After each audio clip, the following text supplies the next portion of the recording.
ये कहानी नीलम और विकास की है। नीलम अपनी शादी के 1.5 महीने बाद ही विधवा हो जाती है और उसके जीवन में अचानक पतझड़ आ गया था।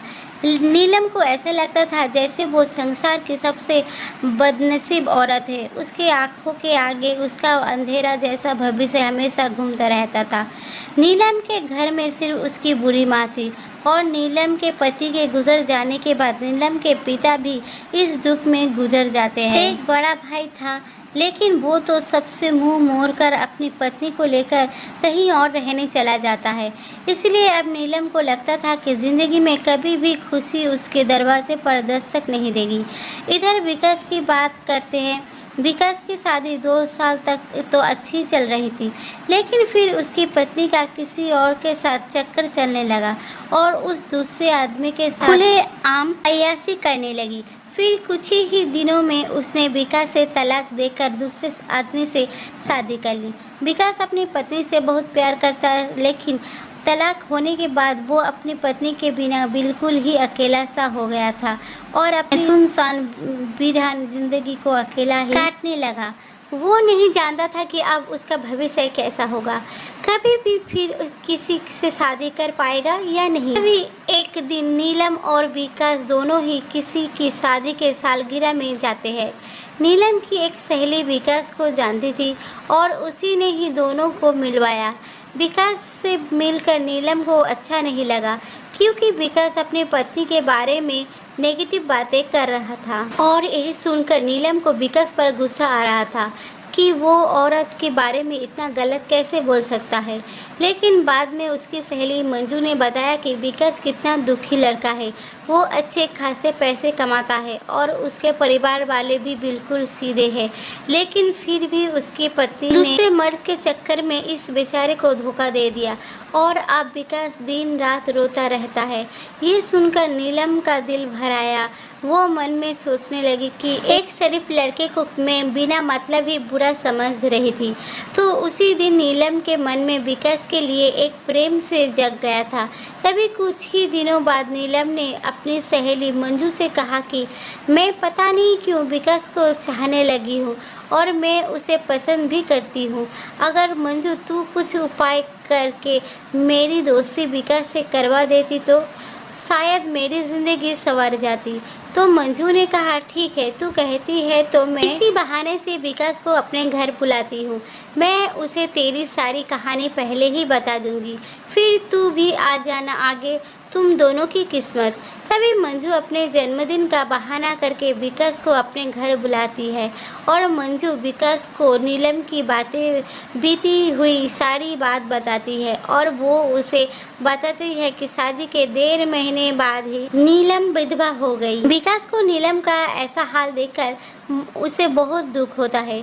तभी विकास नीलम से मिलता है और उसे समझाता है। वाकई में नीलम एक बहुत ही दुखी लड़की थी। अब विकास ये तय कर लेता है कि वो नीलम का सहारा बनेगा। नीलम को भी विकास दिल से बहुत अच्छी लगती है, वो बहुत ही पसंद था और दोनों ही बाहर भी मिलने लगे ताकि वो एक दूसरे को सही से समझ सके। एक दिन उन दोनों को ही एक दूसरे से बेहद प्यार हो गया और रात रात भर वो फोन पर चैटिंग भी करते थे और कभी फ़ोन पर बात भी किया कर लेते थे। विकास बहुत ही रोमांटिक लड़का था। वो अपनी बातों में नीलम का दिल जीत चुका था। नीलम को भी विकास के मुंह से अपनी तारीफ सुनना बहुत ही अच्छा लगता था। दोनों ही हर रविवार को मिलते थे, पार्क में घूमने जाते थे और कभी कभी रात को होटल में डिनर करने ही चले जाते थे। तभी एक दिन नीलम विकास को अपने साथ अपने घर ले गई और उसे अपनी माँ से मिलवाया। विकास ने जब नीलम की माँ के पैर छुए तो नीलम की माँ रोने लगी और विकास का हाथ पकड़कर कहने लगी कि बेटा, मेरी बेटी का सहारा ज़रूर बनना और उसके साथ कभी भी मत छोड़ना। मेरे सिवा इसका कोई भी नहीं है। अब मेरा भी कोई पता नहीं कब उस भगवान का बुलावा आ जाए। अगर मैं मर गई तो मेरी जवान लड़की का क्या होगा। ये सुनकर विकास की भी आंखों में आंसू आ गए और नीलम भी खूब रोने लगी। तभी विकास ने कहा कि माँ जी, आप बिल्कुल चिंता ना करें। नीलम का मैं मरते दम तक साथ नहीं छोड़ूंगा और आपको भी कुछ नहीं होगा और आपकी बेटी का मैं ज़िंदगी भर यही ख्याल रखूंगा। ये सुनकर नीलम की माँ और नीलम को बहुत ही अच्छा लगा और नीलम विकास का हाथ अपने गालों पर लगाकर रोती रही। तभी एक दिन दोनों ही पार्क में बैठे थे तो नीलम ने कहा, विकास तुम अपने घर वालों से मुझको कब मिलाओगे? विकास ने बात को टाल दी और उससे प्यार भरी बातें करने लगा और कहा, नीलम मैं तुम्हारा बिल्कुल नज़दीक आना चाहता हूँ, तुम बोलो मुझे अपने करीब कब आने दोगी? लेकिन नीलम विकास को अपने करीब आने से मना करती रही, मगर फिर भी थोड़ा बहुत वो दोनों प्यार कर ही लेते थे। तभी नीलम की सहेली मंजू ने नीलम के कान भरना शुरू कर दिए। उसने कहा कि नीलम लड़कों पर इतना जल्दी भरोसा नहीं करते, तू तो सीधी सादी है। विकास को अपनी माँ से भी मिला दी, लेकिन विकास ने तुझे किसी से मिलवाया? कहीं ऐसा ना हो कि वो तुझे इस्तेमाल करके न छोड़ दे। यह सुनकर नीलम के कान खड़े हो गए और वो सोचने लगी कि कहीं विकास मुझे धोखा तो नहीं दे रहा है। उधर विकास ये सोच रहा था कि मैं नीलम को अपने घर कैसे लेकर जाऊं। मेरा घर बिल्कुल छोटा सा है और मैं उसे अभी बताऊंगा कि उसके लिए मैंने एक घर बुक कर लिया है और 50,000 जमा भी करवा दिए हैं और बाकी के बैंक से किस्ती बनवा लूँगा। एक महीने बाद विकास का जन्मदिन था। विकास ने सोचा मेरे जन्मदिन पर ही नीलम को सरप्राइज़ दूंगा और तभी नीलम और उसकी माँ को घर बुला लूँगा। उसी दिन नीलम से शादी की सारी बातें करके उसे सगाई की अंगूठी भी पहना दूंगा, क्योंकि नीलम के परिवार में और कोई नहीं है, इसलिए सारा कार्यक्रम नीलम और उसकी माँ के सामने ही हो जाएगा। अगले दिन नीलम विकास को फ़ोन करती है और गुस्से में कहती है कि तुम अपने घर वालों से मुझे कब मिलाओगे? विकास फिर से बात को टालते हुए बात को पलट देता है। अब नीलम का शक और भी बढ़ जाता है। तभी नीलम विकास से कहती है, तुम्हारा बैंक में कितने पैसे हैं? मुझे अपना बैंक बैलेंस दिखाओ। लेकिन विकास ने बैंक बैलेंस दिखाने की बात भी टाल दी, क्योंकि सभी पैसे उसने मकान के बयान में दे दिए थे और उसके अकाउंट में यही कोई 8 से 10,000 पड़े थे। नीलम का शक और बढ़ता ही जा रहा था और वो ये सोच लेती है कि विकास वाकई मेरे इस्तेमाल कर रहा था और वो मुझसे शादी नहीं करेगा, इसलिए नीलम विकास का फ़ोन तक उठाना बंद कर देती है। इधर विकास एंगेजमेंट की सारी तैयारी कर चुका था। बातों बातों में उसने नीलम की अंगूठी का नाप ले लिया था और नीलम को इसका पता भी नहीं चला था। विकास ने नीलम की तरफ से खुद भी अंगूठी बनवा ली ताकि नीलम के माँ की कोई भी खर्चा ना हो सके। विकास ने किसी से थोड़ा कर्जा लेकर नीलम के लिए साड़ी और उसका सारा सामान खरीद लिया था और उसके माँ के लिए भी एक सुंदर साड़ी खरीद ली। अब विकास ने सबको ये कह दिया कि मेरे जन्मदिन वाली रात को मेरी सगाई नील से हो रहा है और उसके घर में ही सबको बता दिया था। सारी तैयारी हो चुकी थी। तभी एक दिन विकास ने नीलम को 3 बार कॉल किया, मगर नीलम ने उसका फ़ोन गुस्से में उठाया और कहा कि क्या बात है, जल्दी कहो। तो विकास ने कहा, कल शाम को 5 बजे तुम और तुम्हारी माँ को मैं लेने आ रहा हूँ। तो नीलम ने कहा कि मुझे कहीं भी नहीं जाना है। तो विकास ने कहा कि नीलम कल मेरा जन्मदिन है। विकास ये बताया, लेकिन फिर भी नीलम ने विकास को जन्मदिन की बधाई नहीं दी। तभी नीलम ने सोचा कि जन्मदिन में चली जाती हूँ, इससे विकास का पर्दाफाश भी हो जाएगा। अगली शाम नीलम और उसकी माँ तैयार हो जाती है और अनिल की गाड़ी में बैठकर उसके साथ चली जाती है।